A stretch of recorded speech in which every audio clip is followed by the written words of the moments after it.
Idoia Mendiak eskertu du atzoko primarioetan jaso duen babesa, botoen 75,70 lortu ditu.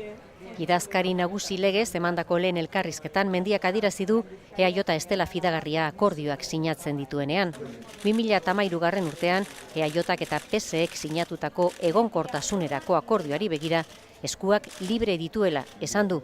Jaurlaritzaren aurrekontuen babesa baldintzatu du Idoia Mendiak. Hiritarrei begira irtenbideak plantatzen diren edo ez dauzkaten problemei, ez? Eta hori horrela bada, guk saiatuko gara akordioak bilatzen. Eta horrela ez bada, ez dugula gurekin ez kontatu, ez? Eskuak libreak dauzkago. Eskoziako erreferenduna hitz egin du, ez du gustuko, zatiketa dakarrelako eta zauri sakonak utziko dituelako bere ustez. Idoia Mendia lanean hasi da bere lantalde berria osatzeko. Exekutiba txikiagoa izango dela berretsi du.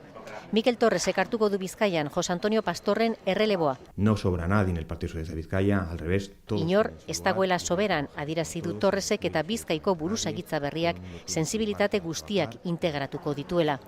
Bizkaiko batzarretako eserlekua utziko du Portugaleteko alkateak. Cristina Gonzálezek Charlie Prietoren errelebo hartuko du Araban eta Gipuzkoan Iñaki Arreolak berretsi du bere kargua. Sí, por favor. Me da igual, cualquiera de los dos me vale. Muy bien.